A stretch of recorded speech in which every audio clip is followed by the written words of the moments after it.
Alright, here we go, YouTube. So for a while I've been wanting to revamp my channel and get back to producing videos. I don't think I ever produced them regularly, but hopefully in 2018 that's going to change. I have so much content planned and so many topics that I want to talk about. So this is the first of what will hopefully be many videos. I'm not sure what my production schedule is going to be yet, but I have so much I want to work on and I just want to plow through it.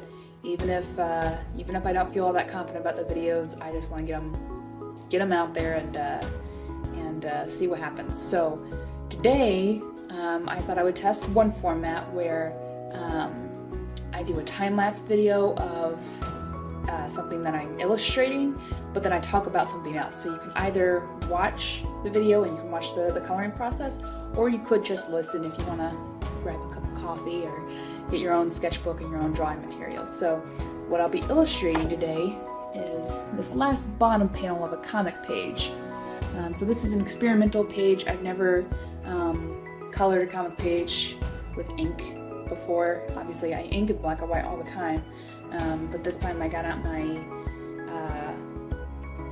Windsor and Newton inks and my Bombay inks and gave this a try, as well as some liquid Frisket.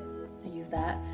So the first part I will briefly talk about the tools that I'm using and show you the inks and the brushes and all that good stuff, and then it'll just get right into the time lapse. So if you guys could take a look, I'd really appreciate it. And then if at the end you could leave in the comments any suggestions or thoughts or recommendations for future topics, that would be great, because this channel is, I'm hoping to sort of take off this year, and I would really welcome your feedback. So without any further ado, grab your materials, grab your coffee, and let's get started.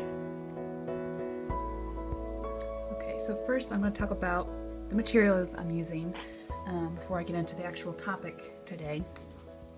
So what I'll be doing is this page, you can see this is kind of what I want it to look like. This is my first time ever using inks to color a comic page, so I'm still learning. But I experimented with these panels, and now I'm going down to this panel. So one thing you may be able to see, so if you can get good lighting on it, if you can see kind of where that gloss is, where that sheen shows up, yeah, you can see it really well in the clouds, right there. That is what's called liquid Frisket. And so what it does is I apply it and wait for it to, not really dry, but wait for it to cure. And then I can paint over it and peel it off, and it will preserve the white. So all of this white here on the water and like the clouds, that was where all the Frisket was. So once I was done with the colors, I just peeled it off and I had perfectly white, there we go, perfectly white marks. So where all of that is basically where my white is going to be. The next thing is the actual inks themselves. I'm using a mixture of Windsor and Newton and the Bombay inks. These are a lot more opaque, but these are a lot thinner. But I use a mixture of them to achieve the effects that I want. And then, as for brushes, I'll show you my brush cup. These are all my brushes. They're a mixture. I just collected them over the years. But for the most part, I buy the cheap Hobby Lobby brand ones. I think it's Master Touch. Yeah, Master Touch. Even cheaper. So yeah, they're just brushes that I've picked up when I feel like I don't have enough, which is quite often. For my palette, I want to share this because I think this is a pretty cool idea. For my palette, I'm actually using this kind of ice cube tray. Mainly because I didn't have a good palette for my inks, and you know, you could mix them on just like something flat and plastic, but I liked that these are contained. It makes it easier to mix if I want to add water, add other colors. And then the last thing that you'll see me use in the video is a straw. I use a straw because these Windsor Newton inks don't have, actually let me go ahead and get a blue one out. The Windsor Newton inks don't have a dropper like the Bombay ones. So if I want to get ink out, I needed a dropper, but instead of going and buying a dropper, because I'm lazy, I just use the straw. So I put it in a little bit, put my finger on the end, and it sucks it up, and then I can just drop it. Ta-da! So you'll probably see me use that a little bit. And then I've also got 2 jars of water, one for cleaning, and then one just for watering down the inks that I keep clean so it doesn't cross-contaminate. Alright, so that is it for tools. Let's go ahead and get started on painting. Alrighty, so I didn't really script this out. I want it to sound pretty natural, but that means it might get a little bit rambly. So if you guys think I wander off too much, say so in the comments, and I'll work on scripting it a little more closely.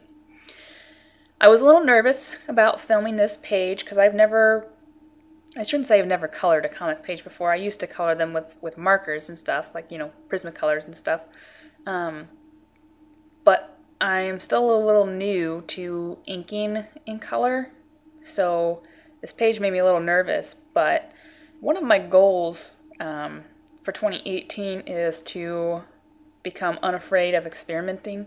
I think as my professional identity has grown in a very good way, I've sort of become nervous about losing the ground that I've covered, so to speak. So I've got a fairly successful, you know, social media presence. It's growing.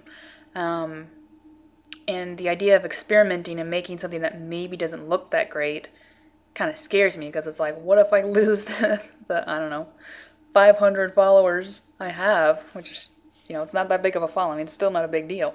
So yeah, I've really been trying to just be aware of when I'm avoiding something out of fear and then doing it simply because I'm afraid.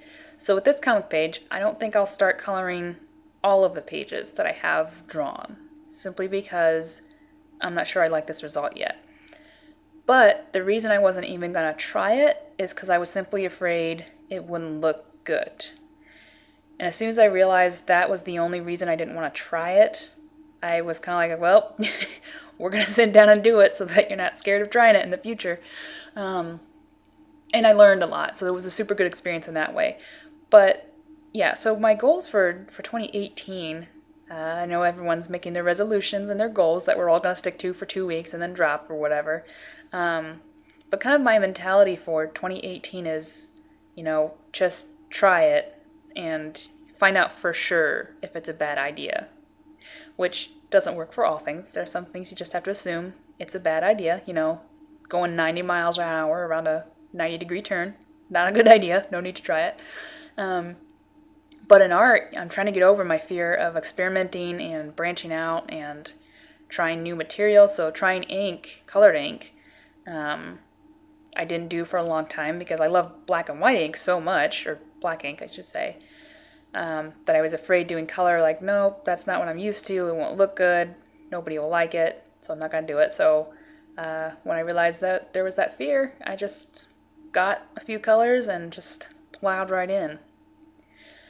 So where I hope this will take me in 2018 is a lot of new territory. There's a lot of things I've always wanted to try. So coloring a comic page with ink, that was one thing. My confidence with ink has kind of made me really want to pick up watercolors again. I tried them a few times and never really stuck with it, but I've learned so much from the ink. I want to pick up watercolors. I want to get my markers out more. I want to, you know, so one reason I've got a lot of a comic drawn, like this comics page that you're seeing, the black and white version, I've got like 20 something pages done, like totally done. And I haven't started posting them yet because I'm just really scared of putting them out there, and what if they don't get the reception that I want? What if no one likes them, you know? So when I realized that, I haven't posted them yet. But I just sat down and thought, okay, we're going to build a website now. We're going to get it ready to go. We're going to letter these pages, and we're just going to put them out there. I don't care what people think. Which is easier said than done, because the whole reason I make art is to show people.